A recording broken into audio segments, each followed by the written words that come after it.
ভূঁইয়া প্রভাষক আইসিটি শিক্ষার্থীবৃন্দ, বিগত ক্লাসগুলোর ধারাবাহিকতায় আজকে যে টপিকসগুলো নিয়ে আলোচনা করব তার একটি হচ্ছে আউটসোর্সিং। তাহলে আউটসোর্সিং কি? তো আমরা সাধারণত বলি আউট মানে কি, বাহিরে। তো এখানে আর সোর্স শব্দের অর্থ কি, উৎস। তাহলে এই আউট কথাটির সাথে আমাদের আউটসোর্সিং এর কিছুটা মিল আছে। মিলটা কি? যে আউটসোর্সিং একটি কর্মসংস্থান। প্রথম কথা হলো আউটসোর্সিং একটা কর্মসংস্থান, কাজের একটি উৎস।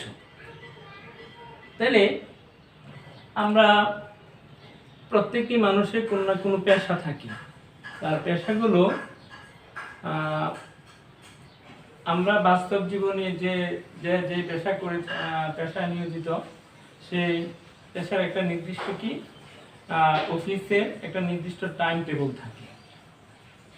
যেমন আমি শিক্ষক, আমাকে কি করতে হবে, যে সকাল 9টায় বা 10টায় প্রতিষ্ঠানে আসতে হবে, 3টায় 4টায়, অর্থাৎ রুটিন অনুসারে যখন ছুটি হওয়া দরকার তখন আমাকে কলেজ অফিস ত্যাগ করতে হবে। ঠিক তদ্রূপভাবে একজন ব্যাংকার, তার ব্যাংকের যখন সময় শুরু হয়, অর্থাৎ ব্যাংক আওয়ার যখন শুরু হয় তখন তাকে অফিসে ইন করতে হবে, এবং ব্যাংক আওয়ার শেষ হলে তাকে অফিসটা ব্যাংক থেকে কি করতে, ব্যাংক ত্যাগ করতে হবে।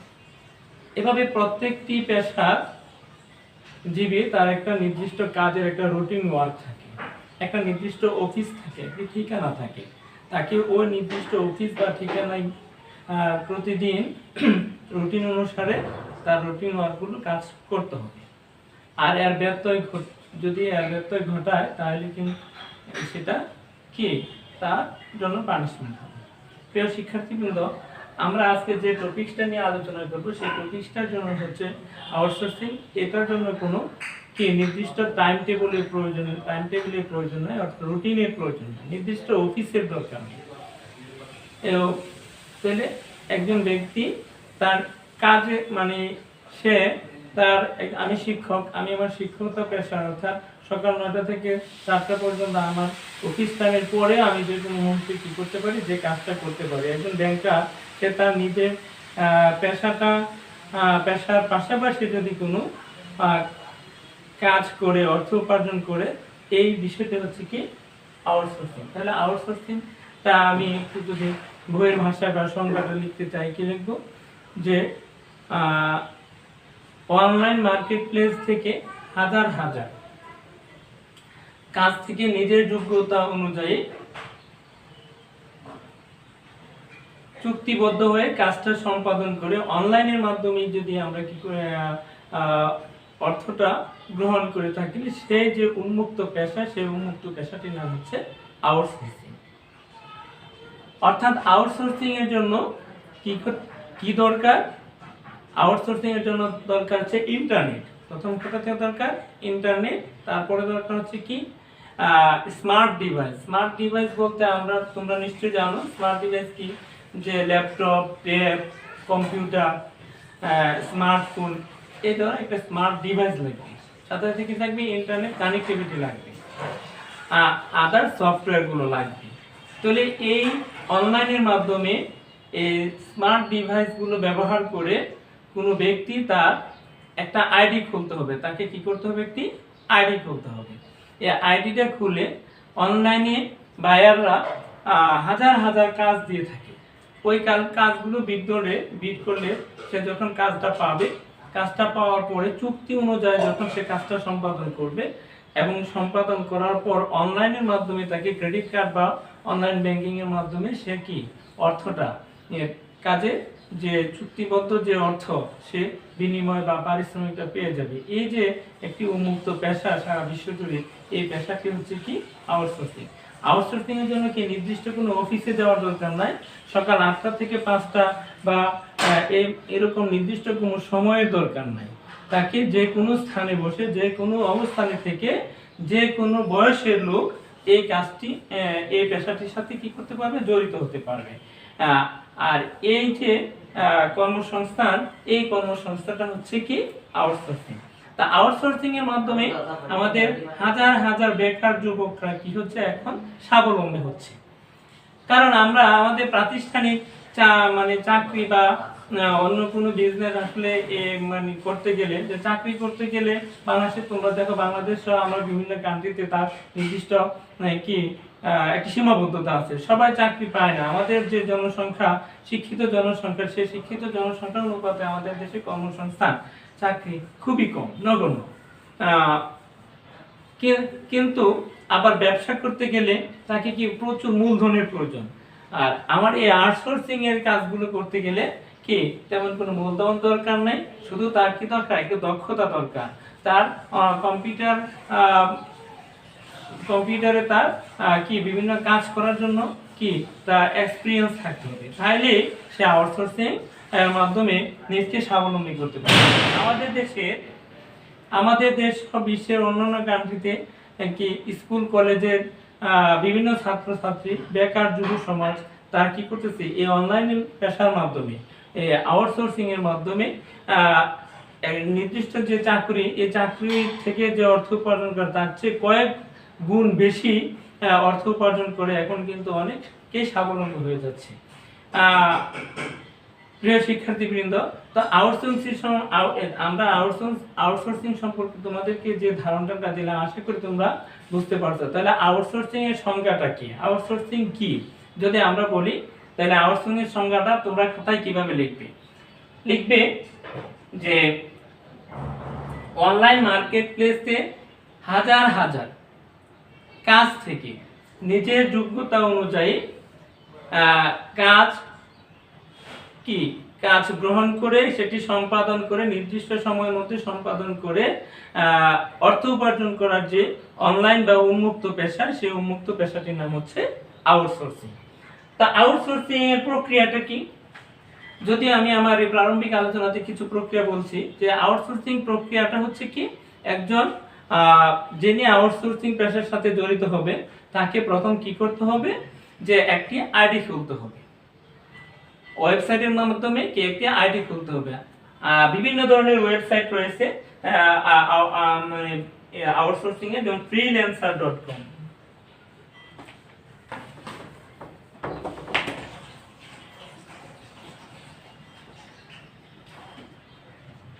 freelancer.com, তারপরে আছে তোমার upwork.com,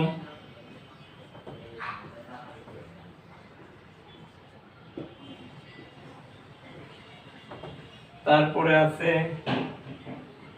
elance.com,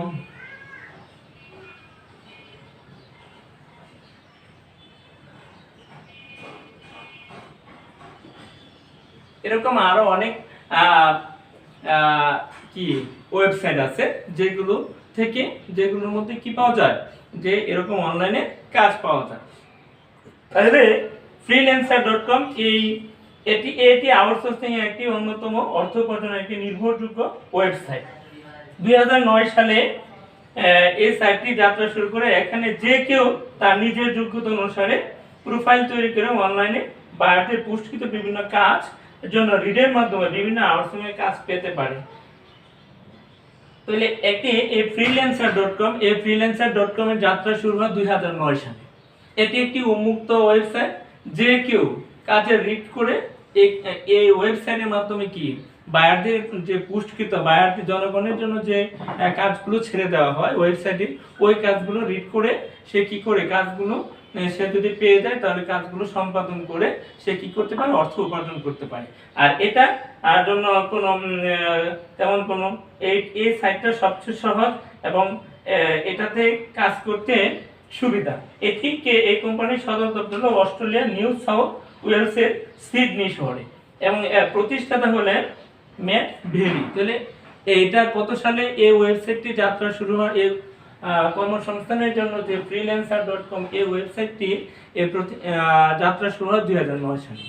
এটা কোথায়? এর সদর দপ্তর হলো অস্ট্রেলিয়ার সিডনি শহরে এবং এটার প্রতিষ্ঠাতা হলো ম্যাট ভেরি।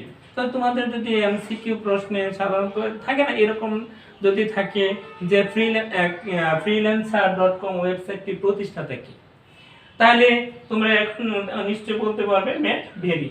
আর এটি কত সালে যাত্রা শুরু করে? 2009 সালে। কোথায় অবস্থিত? অস্ট্রেলিয়ার সিডনি শহরে। তারপরে আছে upwork.com। এই upwork.com আরেকটি কি অনলাইন আউটসোর্সিং এর জন্য আরেকটি নির্ভরযোগ্য ওয়েবসাইট। এই ওয়েবসাইটের মাধ্যমেও যে কেউ, এটাও একটি ফ্রি ওয়েবসাইট, এই ওয়েবসাইটের মাধ্যমে যে কেউ কি করতে পারে, একটি আইডি খুলে কাজ, যে বায়াররা যে কাজগুলো দিয়ে থাকে সেই কাজগুলো রিড করে সে কাজটি গ্রহণ করে, যদি সে রিড পায় তাহলে পেয়ে কাজের অর্থ কি, কাজটা নির্দিষ্ট সময়ের মধ্যে কমপ্লিট করে দিলে সে অর্থ উপার্জন করতে পারবে। এটি 2003 সালে প্রতিষ্ঠিত হয়। আর এটার সদর দপ্তর হলো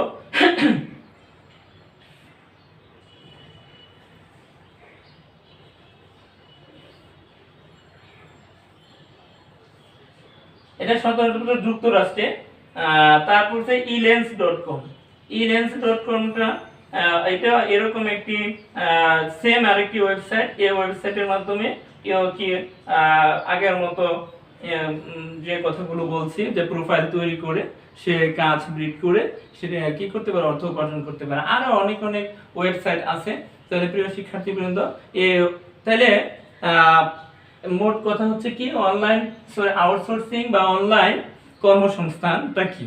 তাই অনলাইন বা কর্মসংস্থান বা আউটসোর্সিংটা হচ্ছে কি, এর জন্য নির্দিষ্ট কোনো কি অফিসের প্রয়োজন নাই, তারপরে নির্দিষ্ট কোনো সময়ের প্রয়োজন নাই। তুমি রাত 12টা 1টা 2টার সময় কাজ করতে পারো। তুমি এখন লঞ্চে জার্নি করতেছো, তোমার কাছে যদি তোমার এই কাজটা করার জন্য যদি কি ল্যাপটপ থাকে বা প্রয়োজনীয় ইন্টারনেট সংযোগ থাকে, তাহলে সেখানে বসে ওই কাজটা করতে পারবে। যে কোনো স্থানে বসে, যে কোনো অবস্থানে থেকে, যে কোনো সময়ে কি করতে পারে, যে এই ধরনের যে বিভিন্ন ওয়েবসাইট আছে, এই ওয়েবসাইটের মাধ্যমে একটি প্রোফাইল খুলে কাজে রিড করে নিয়ে সে কাজটা সম্পাদন করে, যদি কাজটা সম্পাদন করে অর্থ উপার্জন করা যায়, যে এই অর্থ উপার্জন যে উন্মুক্ত যে পেশা, এই পেশাটার নাম হচ্ছে আউটসোর্সিং। প্রিয় শিক্ষার্থীবৃন্দ, তা আউটসোর্সিং থেকে একটা ইম্পর্টেন্ট টপিক, এটা থেকে তোমাদের কোশ্চেন আসতে পারে। তাহলে কোশ্চেনগুলো কিভাবে আসতে পারে, যেমন এখানে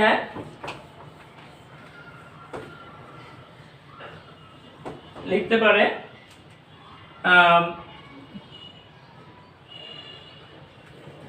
ঘরে বসে অর্থ উপার্জন পদ্ধতি ব্যাখ্যা করো।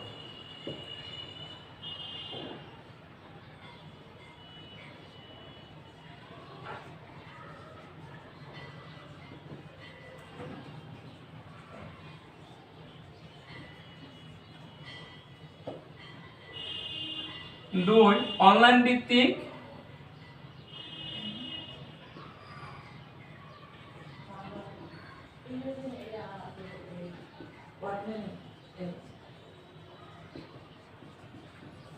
কর্মসংস্থান ব্যাখ্যা পদ্ধতি ব্যাখ্যা করো। তো এরকম যদি কোনো প্রশ্ন হয় যে ঘরে বসে কি অর্থ উপার্জন পদ্ধতি ব্যাখ্যা করো, নির্দিষ্ট অফিসে না যে কোনো অবস্থানে থেকে অর্থ উপার্জন করা যায়, ব্যাখ্যা করো, এই জাতীয় প্রশ্ন যদি হয় তাহলে আমরা বুঝবো এটা হচ্ছে কি আউটসোর্সিং। তাহলে প্রিয় শিক্ষার্থীবৃন্দ, আনসারটা কিভাবে হবে, অনলাইন ভিত্তিক কর্মসংস্থান হচ্ছে আউটসোর্সিং। তারপর আউটসোর্সিং থাকে বলে যে অনলাইন মার্কেটপ্লেসে হাজার হাজার কাজ থেকে নিজের যোগ্যতা অনুযায়ী বায়ারদের কাজগুলো সম্পাদন করে অনলাইনের মাধ্যমে অর্থ উপার্জনের যে পদ্ধতি, এটা হচ্ছে আউটসোর্সিং। তাহলে এবার এটা হচ্ছে জ্ঞান অনুধাবনের প্রশ্ন, অনুধাবনের প্রশ্ন।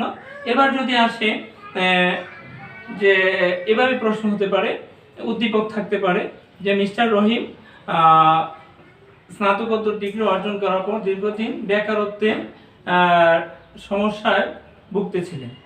অবশেষে তার বন্ধুর পরামর্শে স্থানীয় ইউরেকা কম্পিউটার প্রশিক্ষণ কেন্দ্র থেকে কম্পিউটার প্রশিক্ষণ গ্রহণ করে একটি ওয়েবসাইট খোলার মাধ্যমে অর্থ উপার্জন করে সে স্বাবলম্বী হয়েছে। তাকে অনুকরণ করে অপর বন্ধুরাও এ কাজে উৎসাহিত হন। এখানে প্রশ্ন হতে পারে যে মিস্টার রহিমের স্বাবলম্বী হওয়ার পিছনে স্বাবলম্বী হওয়ার বিষয়টি বাস্তব জীবনে কতটুকু যুক্তিপূর্ণ বা যথাযথ, তোমার মতামত বিশ্লেষণ করো। এটা যদি হয়, মানে এটা উচ্চতর দক্ষতার একটা প্রশ্ন হয়, তাহলে তুমি কি লিখবা যে মিস্টার রহিমের যে কর্ম স্বাবলম্বী হওয়ার কাজটি হলো আউটসোর্সিং। তারপরে আউটসোর্সিং কাকে বলে, আউটসোর্সিং কিভাবে আউটসোর্সিং করা যায়, এই বিষয়টি লিখে ও শেষ পর্যায়ে তুমি লিখবে যে বাংলাদেশের মতো দরিদ্র দেশের জন্য এই আউটসোর্সিং একটি আশীর্বাদ স্বরূপ। কারণ বাংলাদেশের বহুল জনগোষ্ঠীর জন্য পর্যাপ্ত কাজের ব্যবস্থা নাই।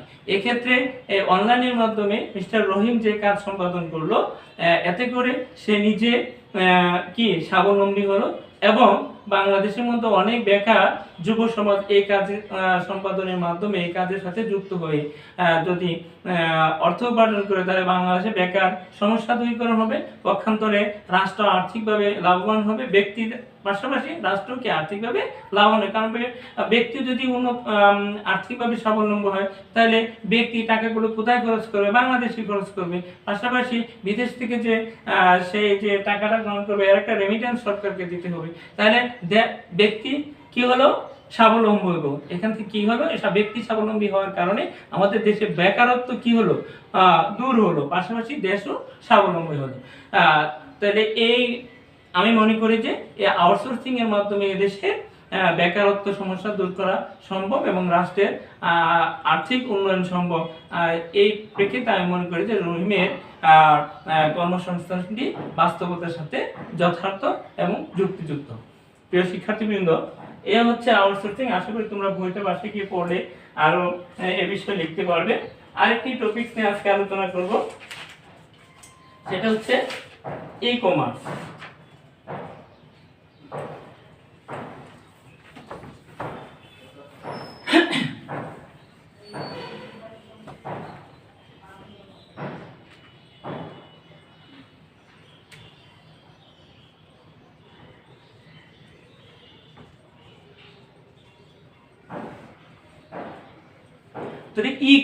ই কমার্সের পূর্ণ রূপ হচ্ছে ইলেকট্রনিক কমার্স। তাহলে ইলেকট্রনিক্স শব্দ, ইলেকট্রনিক মানে কি, অনলাইন বা ইন্টারনেট সুবিধা ভোগ করে কোনো ক্রেতা বিক্রেতা পণ্যদ্রব্য ক্রয় বিক্রয় উৎপাদন বন্টনে সামগ্রিক কার্যাবলী সম্পাদন করাটা হচ্ছে কি ই কমার্স। অর্থাৎ ই কমার্সের জন্য ইলেকট্রনিক্স পদ্ধতিতে বা ই কমার্স বা অনলাইন ব্যবসার জন্য তোমাকে কি করতে হবে, একজন ক্রেতা বা বিক্রেতাকে কোথায় যাওয়ার দরকার নাই, কোনো বাজারে যাওয়ার দরকার নাই, কোনো মার্কেটে যাওয়ার দরকার নাই। সে তার যে কোনো স্থানে বসে কি করতে পারে, পণ্যদ্রব্য ক্রয় বিক্রয় উৎপাদন বন্টন এই সামগ্রিক কাজগুলো সম্পাদন করতে পারে। তাহলে দেখো যে আমরা কিন্তু এখন ই কমার্সের সাথে মোটামুটি ভাবে পরিচিত। কারণ এই যে করোনা কালে অনেকেই মানে অনেক আমাদের লোকালি, শহরের বাদ দিয়ে লোকালিও কিন্তু বিভিন্ন ই কমার্স সিস্টেম চালু হয়ে গেছে। যেমন ফুড পান্ডা, এটা একটা ই কমার্স হতে পারে।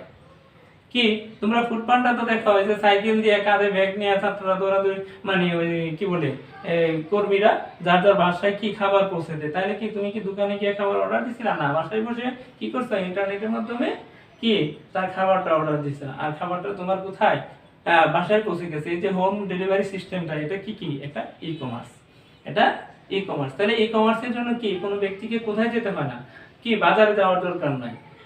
ধরো বড় যারা ইম্পোর্ট এক্সপোর্টার, আগে কিন্তু জাপান, চায়না বা উন্নত কান্ট্রির সাথে যারা ব্যবসা করতো, আমদানি রপ্তানি বাণিজ্য করতো, তারা বাংলাদেশ থেকে একটা নির্দিষ্ট কি একটা ডেট প্ল্যান করে কি বিমানের টিকিট কেটে তারপরে ওই চায়না যাইতো, যাইয়া জিনিসপত্র কি পছন্দ করে অর্ডার দিয়ে ফরমাইশ দিয়ে আসতো, তারপরে সেগুলো কি শিপের মাধ্যমে বা যেভাবে আমাদের দেশে পৌঁছতো। তাহলে তার যাইতে তো প্ল্যান করতে তো কমপক্ষে এক মাস যাইতো, তারপর পণ্য অর্ডার করতো, আবার সেটা চলে আসতো, এইভাবে এই কাজটা সম্পাদন করতে 2-3 মাস লাগতো। আর এখন আমাদের ই কমার্স সিস্টেম চালু হওয়ার কারণে কি একজন ব্যক্তিকে কি ওই দেশে সশরীরে যাওয়ার প্রয়োজন নাই। এখান থেকে ওয়েবসাইট বা অনলাইনের মাধ্যমে কি পণ্যটা কি চয়েস করে ফরমাইশ প্রদান করে পেমেন্ট প্রদান করে দিল, আর জিনিসটা নির্দিষ্ট সময়ের মধ্যে তোমার দোকানে চলে আসলো, পৌঁছে গেল। এই যে ক্রয় বিক্রয় পদ্ধতিটা, সেটা হচ্ছে ই কমার্স। তাহলে ই কমার্সের সংজ্ঞাটা তোমরা কিভাবে লিখবে? ই কমার্সের পূর্ণরূপ হচ্ছে ইলেকট্রনিক কমার্স। তাহলে অনলাইন বা ইন্টারনেট সুবিধা ভোগ করে কি পণ্যদ্রব্য ক্রয় বিক্রয় উৎপাদন বন্টন সামগ্রিক কার্যাবলী সম্পাদনের প্রক্রিয়াকে বলা হয় ই কমার্স। ই কমার্সের জন্য আমাদের দেশে বিভিন্ন ধরনের ওয়েবসাইট রয়েছে, যেমন বিক্রয়.com, এখানে.com, তারপরে এই যে ফুড পান্ডা, তারপরে ইভে.com, হ্যাঁ, amazon.com, এইগুলো হচ্ছে কি অনলাইন ক্রয় বিক্রয় পদ্ধতি অথবা ই কমার্স। তো প্রিয় শিক্ষার্থীবৃন্দ, ই কমার্সের জন্য ই কমার্সের কি কি সুবিধা আমাদের থাকতে পারে, এটা পরীক্ষা আসে। তো ই কমার্সের জন্য কি, এই যে আমি বলছি সময় কম লাগে, সময় কম, মানে ঝুঁকি কম। ঝুঁকি কম কিভাবে? ঝুঁকি কম হচ্ছে একজন ব্যক্তিকে যখন আগে বাজারে কি টাকা নিয়ে যেতে হতো, টাকা নিয়ে গেলে রাস্তায় পথিমধ্যে কি তোমার ডাকাত চোর ডাকাতের কি ভয় ছিল, টাকা পয়সা হারায় যাওয়ারও ভয় থাকতো, বিশেষ করে চোর ডাকাতের ভয়টাই সবচেয়ে বেশি ছিল। কিন্তু ই কমার্সের কারণে একজন মানে ব্যবসায়ীকে বা একজন ভোক্তাকে কি করতে হবে না, মার্কেটে যেতে হবে না, সে তার অফিসে বা বাসায় বসে কি পণ্যটা কি করতে পারতেছে, অর্ডার দিতে পারতেছে, এবং সে পণ্য ইচ্ছা করলে তার অফিস থেকে পেমেন্ট দিতে পারতেছে, অথবা অনলাইনের মাধ্যমে ক্রেডিট কার্ড বা ইলেকট্রনিক ফান্ড ট্রান্সফার এই ধরনের মোবাইল ব্যাংকিং এর মাধ্যমে তার কাছে কি টাকাটা পাঠিয়ে দিতে পারতেছে। তো এই যে একটা সুবিধা, এটা একটা রিস্ক নাই বললেই চলে। দুই, ব্যবসা পরিচালনা খরচ কম, অনেক খরচ কম।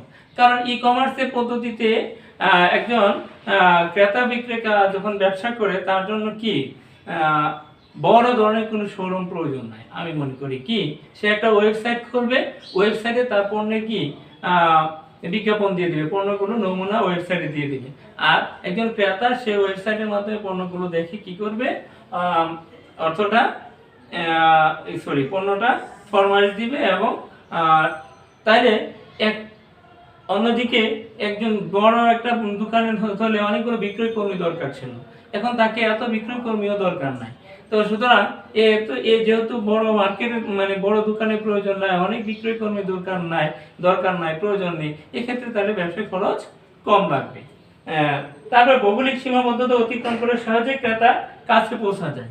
ভৌগোলিক সীমাবদ্ধতা যে কোনো সীমা নাই, একটা যে এখন এই যে কুলিয়ারচর শুধু বা কিশোরগঞ্জ শুধু বা নরসিংদীতে শুধু এই স্থানটার মধ্যে সীমাবদ্ধ না। আগে যেমন আমরা যে এই বাজারের এরিয়াতে যারা তারা এই বাজারে আসতো, কিন্তু অনলাইন মার্কেট প্লেসে বা ই কমার্সের কারণে কি যে কোনো প্রান্তের লোক এই প্রতিষ্ঠান মানে ওয়েবসাইট থেকে পণ্য কি ফরমাইশ দিয়ে সে সেটা কি করতে পারে, গ্রহণ করতে পারে।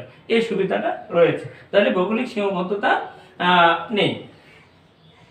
পণ্যের গুণগত মান উন্নয়ন করে তারপরে কম খরচে উন্নত সেবা প্রদান করে বাহ্যিক সেটআপ ছাড়া ব্যবসা করা যায়, সহজে ব্যবসা শুরু ব্যবস্থাপনা করা যায়। ক্রেতা দৈহিকভাবে না গিয়ে প্রোডাক্ট নির্বাচন করতে পারে। আমি বিষয়গুলো আমার আলোচনার মধ্যে নিয়ে আসছি। অসুবিধা কি? যেখানে সুবিধা আছে সেখানে অসুবিধাও কিছুটা থাকতে পারে। অসুবিধাগুলো কি? দক্ষ লোকবলের অভাব। তাহলে ওয়েবসাইটের মাধ্যমে ব্যবসা করতে গেলে তাহলে ওয়েবসাইট পরিচালনা করার জন্য, ইলেকট্রনিক ফান্ড ট্রান্সফার করার জন্য এগুলোর জন্য কি একটু দক্ষ জনবলের প্রয়োজন। তারপর উন্নত প্রযুক্তি প্রয়োগ ব্যয়বহুল। এই যে আমার কি স্মার্টফোন লাগবে, কম্পিউটার লাগবে, ল্যাপটপ লাগবে, ইন্টারনেট কানেক্টিভিটি লাগবে, এগুলোর জন্য কিছু প্রযুক্তি দরকার, এটা একটু ব্যয়বহুল। মাত্রাতিরিক্ত অর্ডার সরবরাহ সমস্যা। হ্যাঁ, এখন অনলাইন মার্কেটপ্লেসে তুমি যে তোমার যে মালগুলো ক্রেতাদের কাছে যে পৌঁছানো, যারা ফরমায় তাদের কাছে পৌঁছানোর জন্য একটু জনলোকবল লাগে। এজন্য যদি তোমার অতিরিক্ত অর্ডার পড়ে যায় তাহলে এক্ষেত্রে একটু সমস্যা হতে পারে। দূরবর্তী স্থানে অর্ডার ক্ষেত্র বিশেষ ব্যয়বহুল। যদি অনেক বেশি দূরে হয় তাহলে সেটা পৌঁছাইতে গিয়ে একটু ঝামেলা হতে পারে, একটা সমস্যা। আইন প্রণয়নের প্রয়োগ সমস্যা, লেনদেনের নিরাপত্তার সমস্যা। অনেক সময় দেখা যায় লেনদেনের নিরাপত্তাটা, যেহেতু আমি একটু আগে বলছি ঝুঁকি কম, তবে তারপরে অনলাইন ব্যবসা যেহেতু আমাদের পণ্যটা ওই স্থানে পৌঁছানোর পরে আমরা পেমেন্টটা সাধারণত এই পদ্ধতিতে পেয়ে থাকি। অনলাইন ব্যবসার মধ্যে আগে একটা কি করে জামানত হিসেবে একটা টাকা পাঠিয়ে দেওয়া হয়। পুরা টাকা কিন্তু পেমেন্ট তারা করে না। কি কিন্তু এক্ষেত্রেও কিছু দুষ্কৃতিকারী হাতে যদি পড়ে তাহলে একটু সমস্যা হতে পারে, তো এই সমস্যাটা খুব কম, আমাদের সুবিধাটাই সবচেয়ে বেশি। যাই হোক প্রিয় শিক্ষার্থীবৃন্দ, যে ই কমার্স, তাহলে ই কমার্স থেকে কি প্রশ্ন আসতে পারে? তাহলে ই কমার্স সম্পর্কে আমরা কি বুঝলাম? অনলাইন বা ইন্টারনেট সুবিধা বুক করে পণ্যদ্রব্য ক্রয় বিক্রয়, উৎপাদন, বন্টন, পরিবহন, এই সামগ্রিক কার্যগুলি সম্পাদনের প্রক্রিয়াটা হচ্ছে ই কমার্স। তাহলে ই কমার্সের তোর জন্য কি লাগবে? ই কমার্সের জন্য কিছু কি স্মার্ট ডিভাইস, যেগুলো বলছি কম্পিউটার, ল্যাপটপ, স্মার্টফোন, তারপর ইন্টারনেট কানেক্টিভিটি, এই সমস্ত উপকরণ বা যন্ত্রপাতিগুলো প্রয়োজন। ইন্টারনেট কানেক্টিভিটি ছাড়া এই ব্যবসা সম্পাদন সম্ভব না। তারপরে তাহলে ইতিমধ্যে আমি যে বিষয়গুলো বলছি, তাহলে এই টপিকস থেকে কি প্রশ্ন হতে পারে? প্রশ্ন হতে পারে যে ঘরে বসে পণ্য দ্রব্য ক্রয় বিক্রয় পদ্ধতি ব্যাখ্যা করে। এই আউটসোর্সিং মতো ঘরে বসে পণ্য বা সেবা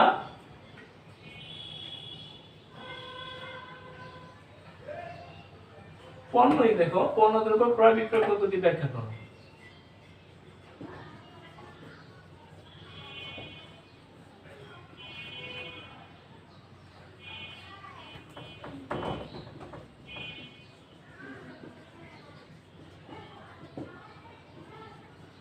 দুই,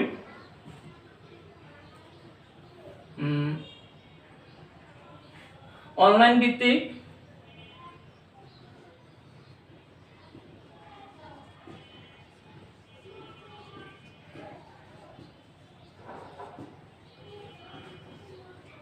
ব্যাখ্যা করো। অনলাইন ব্যবসা বাণিজ্য ব্যাখ্যা করো।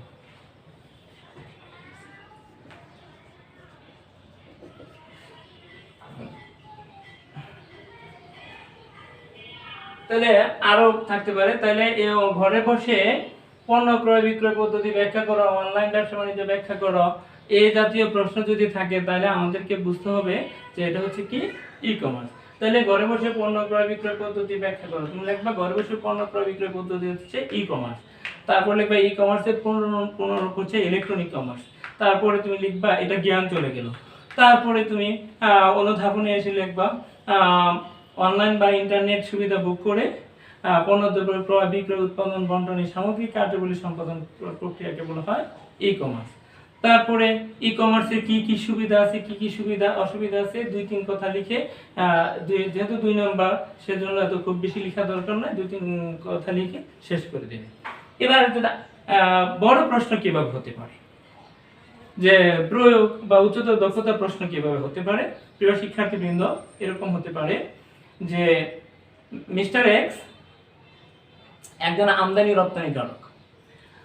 সে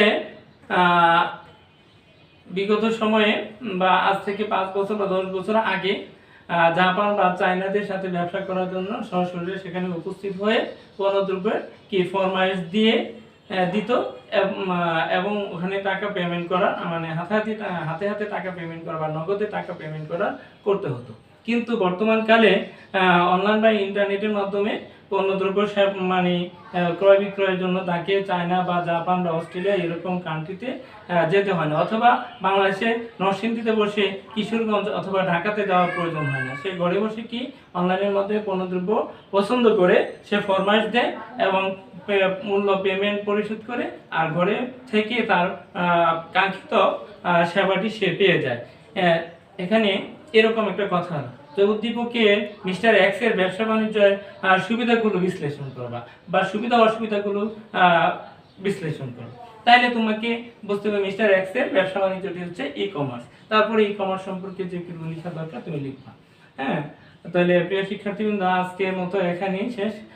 সবাই ভালো থাকো, সুস্থ থাকো। আগামী ক্লাসে আমরা পরবর্তী কোনো টপিকস নিয়ে আসবো। তোমাদের প্রতি আমার একটা বিশেষ অনুরোধ রইল যে করোনা কালে কিন্তু আমাদের পড়ালেখা বন্ধ রাখা যাবে না। আমরা অনলাইনে যে ক্লাসগুলো করি এই ক্লাসগুলো যথাযথভাবে অনুসরণ করবে এবং বাসায় বসে এগুলো অনুসরণ করবে। কোনো সমস্যা থাকলে মোবাইল বা আমার ফেসবুক অথবা মেসেঞ্জারের মাধ্যমে অথবা ইমেলের মাধ্যমে তোমরা আমার সাথে যোগাযোগ করবে। সবাই ভালো থাকো, সুস্থ থাকো, সবাইকে ধন্যবাদ। আসসালামু আলাইকুম।